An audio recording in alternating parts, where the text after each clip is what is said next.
Assalamualaikum warahmatullahi wabarakatuh. Selamat datang di Qur'ani Channel, tempat kisah hikmah dan tawa bersatu. Abu Nawas bongkar rahasia bulan Rajab. Pada suatu pagi di Istana Baghdad, suasana mendadak riuh. Para ulama, pejabat, dan penasihat kerajaan berkumpul karena raja mendengar kabar aneh. Banyak orang memperdebatkan keutamaan bulan Rajab. Sebagian berkata, Rajab itu istimewa. Sebagian lain berkata, biasa saja, jangan berlebihan. Raja, yang kepalanya mudah pening jika mendengar kata khilafiyah, memutuskan menggelar majelis terbuka. Panggil para ulama, titah raja. Dan jangan lupa panggil Abu Nawas. Kalau orang itu tidak datang, justru aneh. Tak lama, Abu Nawas datang sambil membawa kantong kecil. Raja heran.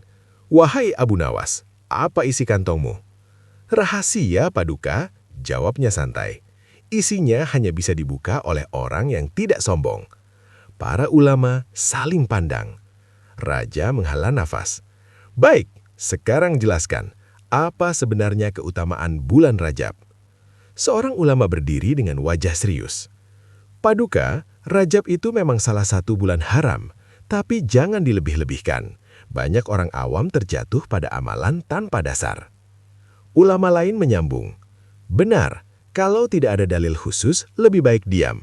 Jangan bikin umat berharap terlalu tinggi. Abu Nawas mengangkat tangan. Paduka, boleh saya bertanya sebelum menjawab? Raja mengangguk. Abu Nawas menoleh ke para ulama. Apakah kalian sepakat bahwa Rajab termasuk Ashhurul Hurum? Ya, jawab mereka serempak. Apakah kalian sepakat bahwa Allah sendiri memuliakan bulan-bulan itu? Ya. Abu Nawas tersenyum. Kalau begitu, mengapa kalian marah ketika orang lain ikut memuliakannya? Istana mendadak sunyi. Seorang ulama mencoba membalas. Kami tidak marah, Abu Nawas. Kami hanya takut umat berlebihan. Abu Nawas mengangguk pelan. Kalau takut berlebihan, mengapa tidak takut kekurangan? Raja tersentak. Kekurangan apa maksudmu? Abu Nawas berjalan ke tengah majelis. Paduka, Rajab itu seperti gerbang awal musim tanam. Kalau Sya'ban adalah menyiram dan Ramadan adalah panen, lalu apa jadinya jika gerbangnya ditutup? Beberapa ulama mulai gelisah. Abu Nawas melanjutkan, Rajab bukan bulan pamer ibadah. Ia bulan membangunkan hati. Lalu Abu Nawas membuka kantong kecilnya. Isinya biji-bijian kering. Raja bingung. Untuk apa itu? Abu Nawas melempar biji ke lantai marmer. Paduka, kalau biji ini tidak ditanam, apakah salah? Tidak, jawab raja. Tapi kalau tidak pernah menanam, apakah bisa panen? Raja terdiam. Abu Nawas menoleh ke ulama. Rajab adalah menanam niat, bukan pamer hasil. Salah satu ulama menunduk. Lalu bagaimana dengan orang yang berpuasa Rajab, bersedekah, dan memperbanyak doa? Abu Nawas tersenyum. Kalau niatnya mendekat pada Allah, siapa kita sampai berani mengecilkan? Raja mengangguk perlahan. Jadi rahasia Rajab itu apa, Abu Nawas? Abu Nawas menjawab pelan tapi menusuk. Rahasia Rajab adalah kesempatan. Dan yang paling berbahaya bukan orang yang terlalu berharap, melainkan orang yang meremehkan pintu rahmat. Majelis sunyi total. Seorang ulama berbisik, kami terlalu sibuk menjaga batas, sampai lupa membuka pintu. Abu Nawas tertawa kecil. Tenang, pintu Allah tidak pernah dikunci, yang sering hilang hanya kerendahan hati kita. Raja bangkit dari singgasananya. Hari ini aku belajar satu hal. Lebih baik orang beribadah dengan harapan daripada berilmu tapi kehilangan rasa takut pada kemurahan Allah. Raja menatap Abu Nawas. Mulai hari ini, biarkan Rajab menjadi bulan persiapan, bukan bulan pertengkaran. Abu Nawas membungkuk. Bijak sekali, Paduka. Kalau semua raja berpikir seperti itu, surga mungkin akan kelebihan tamu. Istana pun pecah oleh tawa dan keheningan yang penuh makna. kisah selanjutnya. Pada suatu hari yang cerah di Baghdad, pasar ramai dipenuhi pedagang, pengemis, dan musafir. Di antara keramaian itu, terdengar kabar bahwa seorang biarawati dari negeri jauh datang ke kota. Konon, ia terkenal sangat pintar berdebat, tapi sayangnya sifatnya sombong dan suka merendahkan orang lain. Biarawati itu berkata lantang di tengah kerumunan, "Orang-orang Baghdad hanya pintar bercerita, tapi tidak ada yang bisa menjawab pertanyaanku. Kalau memang ada yang berani, silahkan datang dan berdebat denganku. Aku akan tunjukkan siapa yang benar."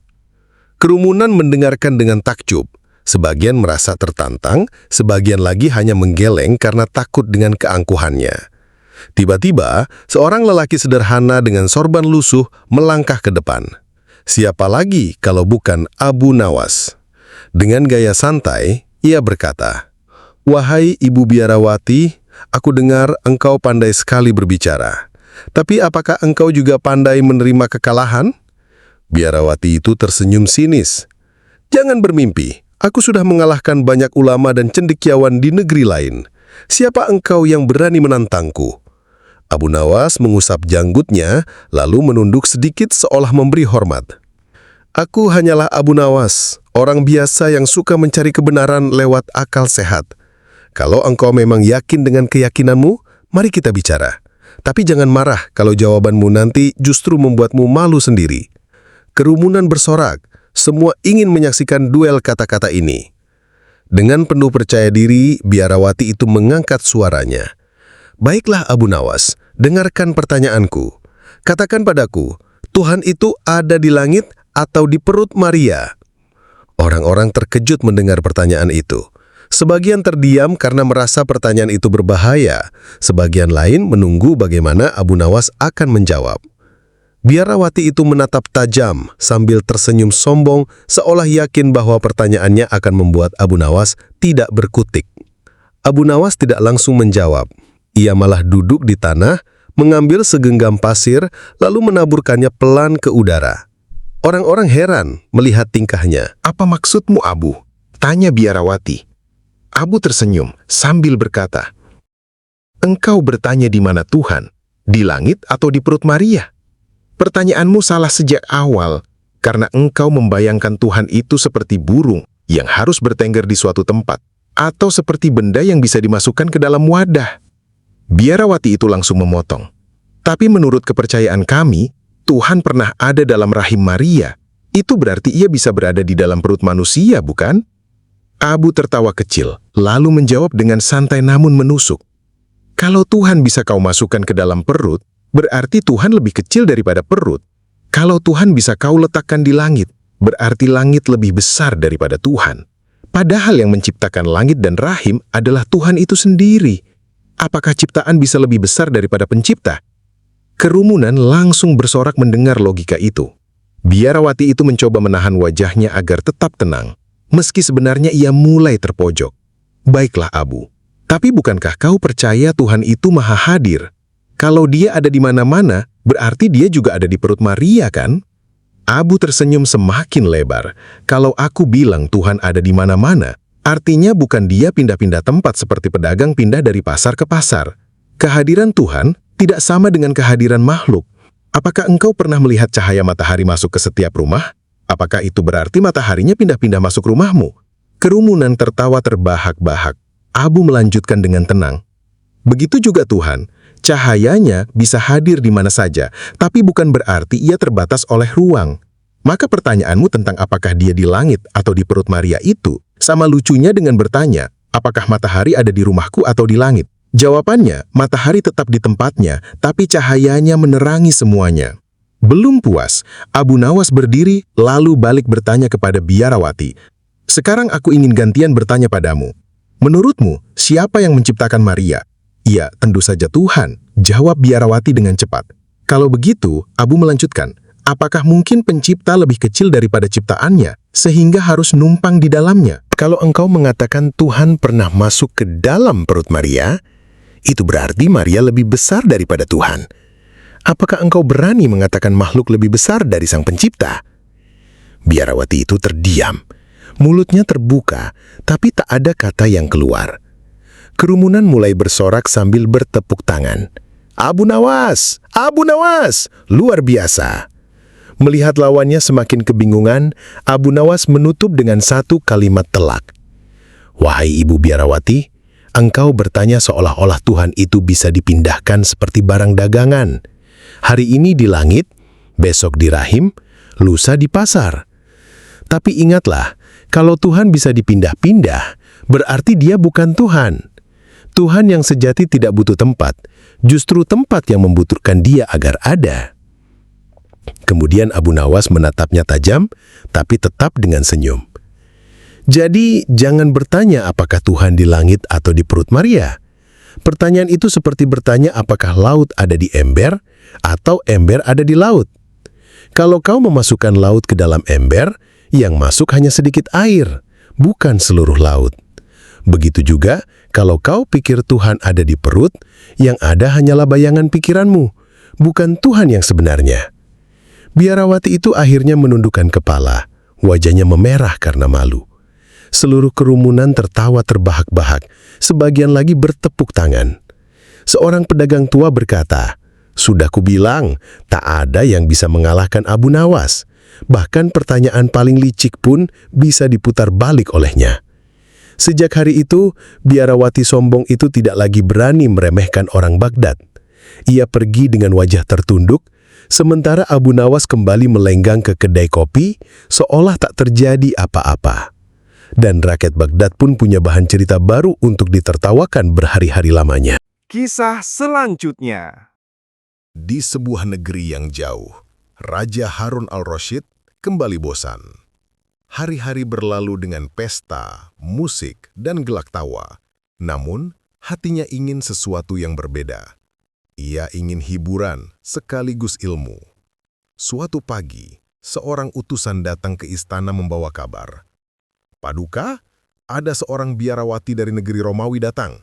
Ia cerdas, pandai berdebat, dan ingin menguji siapapun di Baghdad tentang ketuhanan. Katanya, ia heran kenapa umat Islam menyembah Allah yang tidak bisa dilihat. Raja Harun langsung tersenyum. "Hah, cocok. Panggil Abu Nawas. Hanya dia yang bisa menghadapi makhluk aneh seperti itu." Para menteri saling pandang dan tertawa. Waduh, lagi-lagi Abu Nawas dijadikan tameng kalau ada yang sulit. Tapi kalau Abu Nawas yang turun tangan, pasti ada kejutan. Di halaman istana, biarawati itu berdiri anggun. Bajunya putih panjang, wajahnya teduh, namun matanya tajam penuh keyakinan. Ia berkata lantang di depan raja dan para bangsawan. "Wahai umat Islam, aku ingin bertanya, kalian menyembah Allah bukan? Tetapi Allah kalian tidak pernah terlihat. Mengapa menyembah sesuatu yang tak bisa dilihat mata? Bagiku, itu sama saja dengan menyembah kekosongan." Ruangan menjadi hening. Semua mata memandang ke arah Abu Nawas yang baru masuk sambil menguap karena baru bangun tidur. "Ya Robbi, baru juga mimpi enak kok langsung ditarik ke istana," gumamnya sambil menggaruk kepala. Raja tersenyum lebar. "Abu Nawas, inilah lawan debatmu. Buktikan bahwa imanmu lebih kuat daripada logika biarawati ini." Abu Nawas menatap si biarawati. "Wahai suster, pertanyaanmu bagus sekali. Tapi sebelum ku jawab, bolehkah aku bertanya?" Biarawati mengangguk dengan angkuh. "Tentu saja, silahkan." Abu Nawas mengendip nakal lalu bertanya, "Suster, apakah engkau punya akal?" Biarawati mengerenyit. "Tentu saja aku punya akal. Kalau tidak, aku tak akan bisa berdiri di sini dan berbicara."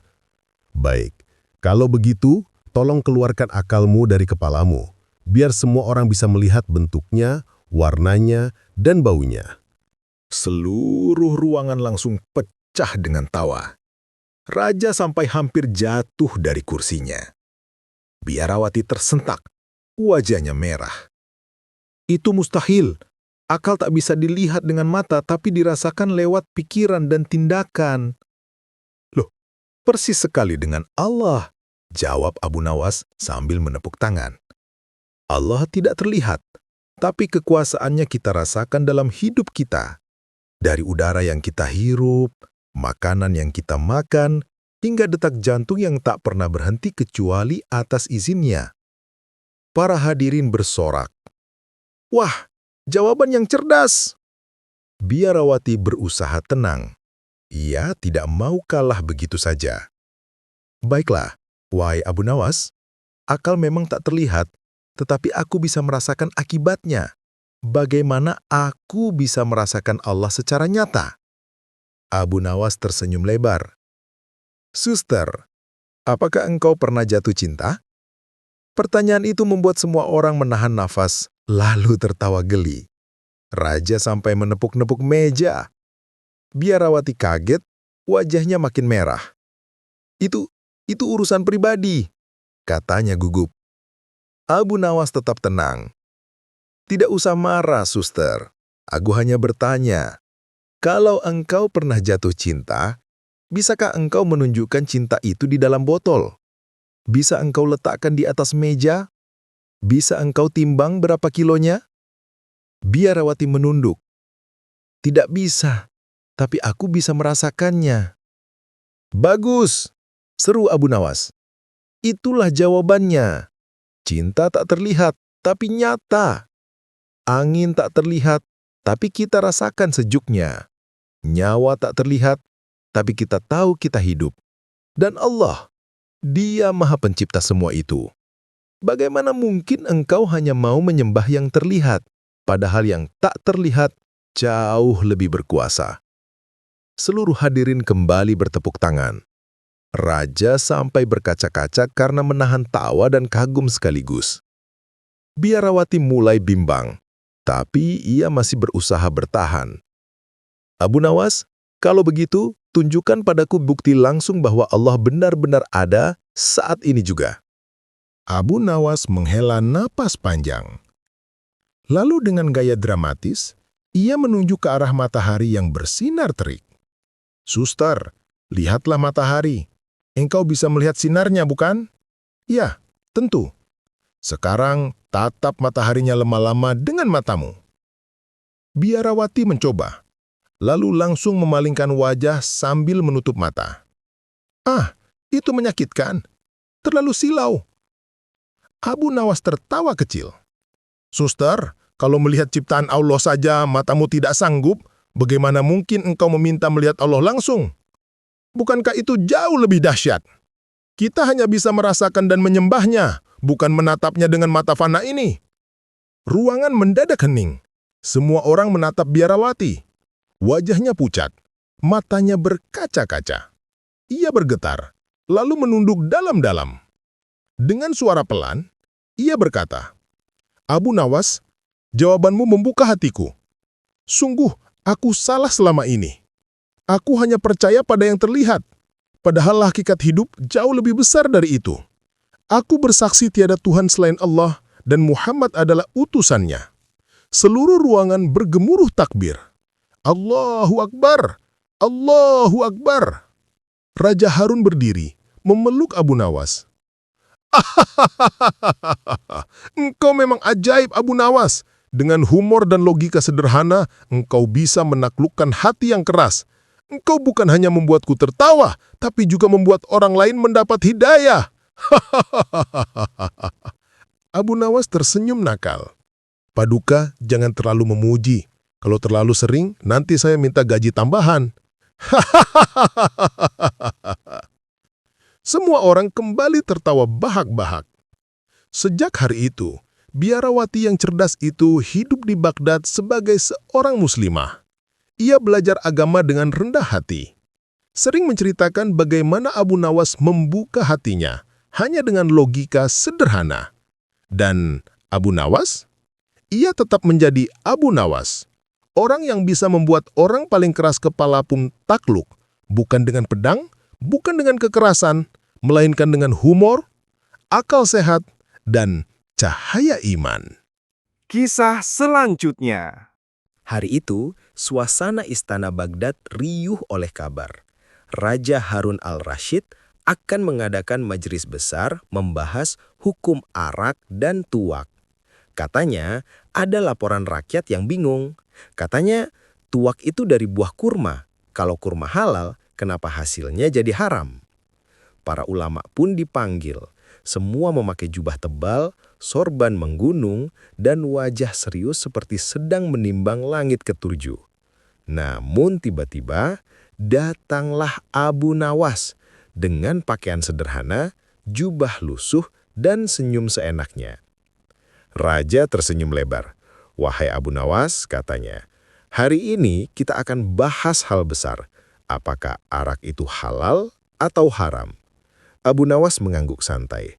"Baik tuanku, tapi sebelum itu bolehkah hamba minta segelas air dulu? Haus sekali rasanya mendengar kata arak." Para ulama menatap tajam. Salah satu dari mereka, ulama Ahmad bin Ketat, mengerutkan alis. "Jangan main-main wahai Abu Nawas, ini bukan urusan lidah, tapi urusan syariat." Abu Nawas menjawab santai, "Justru karena syariatlah kita perlu lidah. Bagaimana mau bicara kalau lidah kering kan?"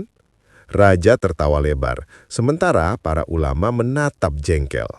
Ulama pertama berdiri dan berkata tegas, "Arak itu najis, haram hukumnya, karena Rasulullah bersabda, kullu muskirin haram, setiap yang memabukkan itu haram." Abu Nawas mengangguk-angguk, seolah murid yang patuh. Namun lalu ia berkata pelan, "Tapi guru, apakah air juga haram kalau diminum terlalu banyak hingga membuat orang pingsan?" "Tidak bisa begitu," bentak ulama itu. "Air tidak memabukkan." Abu Nawas menatapnya sambil senyum nakal. "Lalu, apakah orang yang mabuk karena cinta juga haram, guru?" Raja langsung tertawa sampai menepuk paha.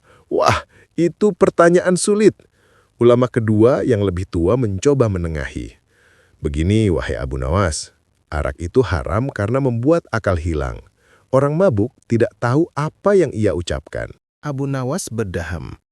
Jadi, kalau yang membuat akal hilang itu arak, haram. Tapi kalau yang membuat akal hilang itu kebodohan, apakah kebodohan juga haram, guru? Ulama itu melotot.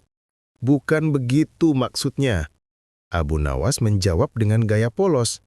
"Hamba hanya takut, guru, sebab banyak orang mabuk bukan karena arak, tapi karena fanatik pendapat. Tak sadarkan diri, tapi merasa paling benar." Raja hampir jatuh dari singgasananya karena tertawa. Lalu, Abu Nawas mengeluarkan kendi kecil dari jubahnya. Kendi itu tertutup kain hijau. Aroma manis langsung tercium. Para ulama menatap curiga. "Itu apa?" tanya salah satu. "Ini," kata Abu Nawas, "adalah air hasil perasan buah kurma yang hamba buat sendiri. Hamba belum tahu ini arak, tuak, atau sirup. Makanya hamba bawa ke sini, biar ulama yang menentukan." Para ulama saling pandang. Raja berkata, "Baiklah, ciumlah aromanya. Lihat apakah ini haram atau halal." Ulama pertama mencium sedikit. Wajahnya langsung berubah. "Ini arak," katanya tegas. Ulama kedua ikut mencium, lalu berkata, "Tidak, ini tuak manis, belum jadi arak." Ulama ketiga malah berkata, "Ini masih sari kurma, belum difermentasi, halal."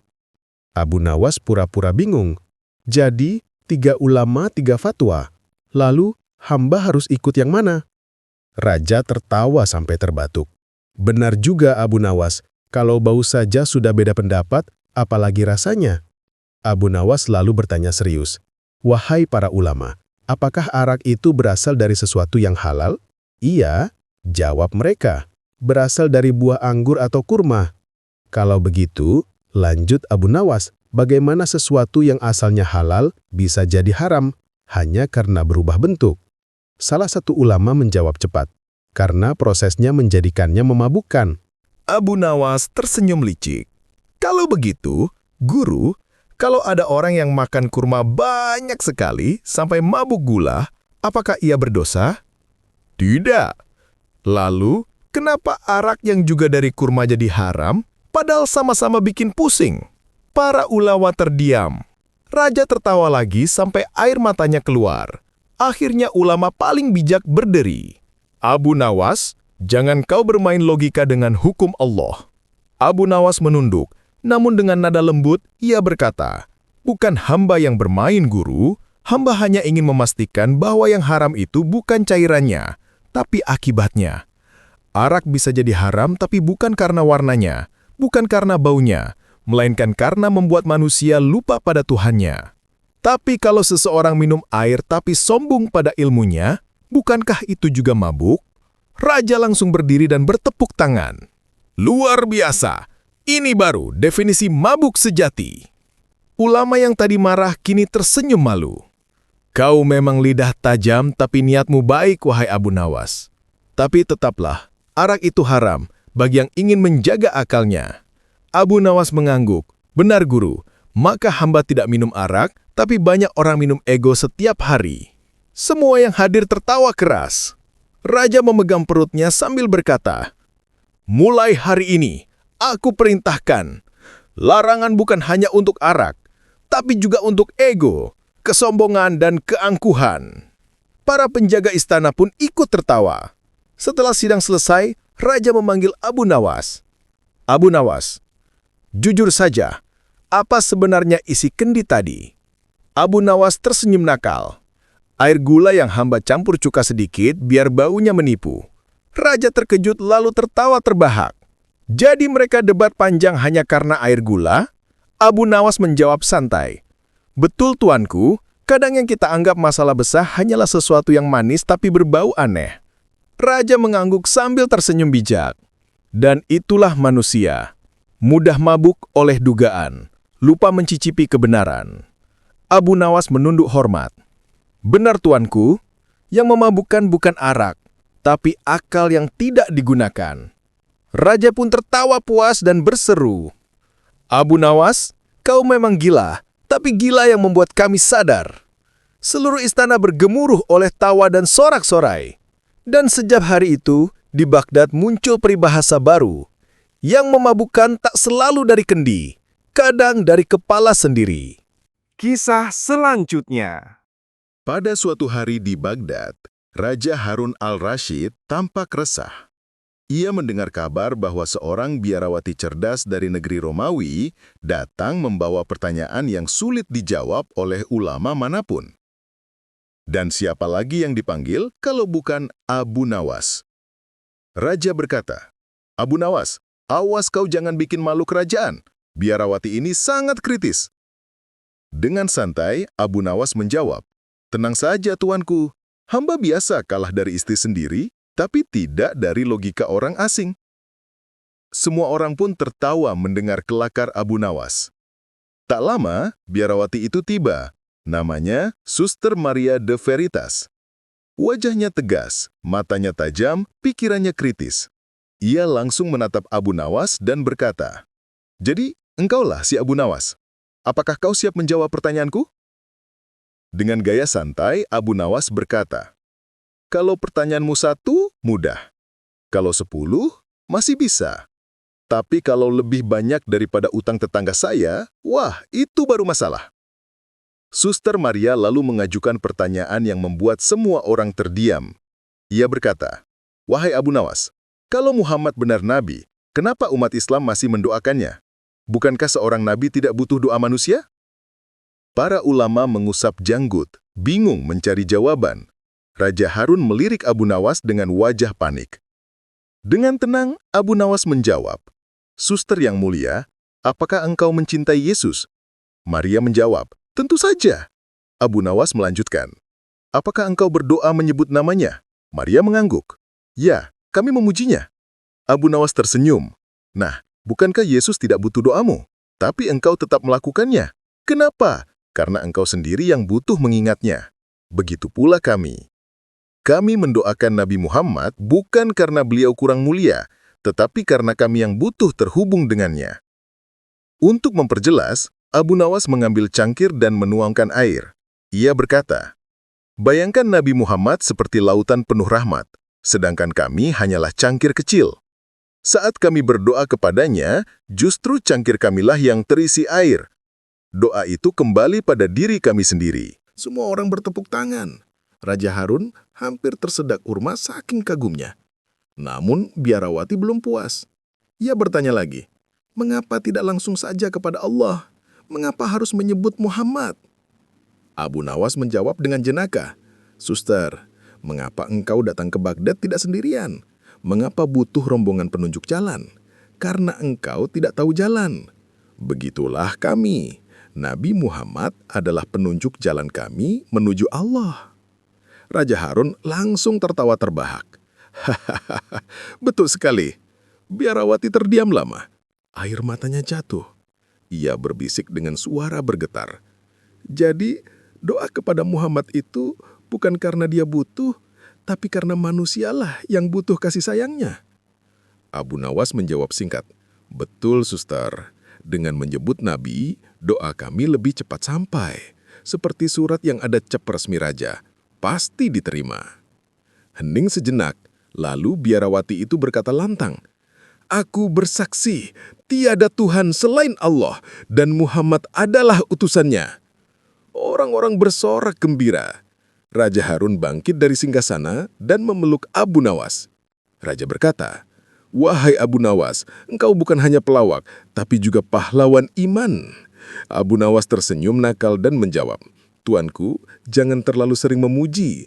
Kalau terlalu sering dipuji, nanti saya naik harga mahar."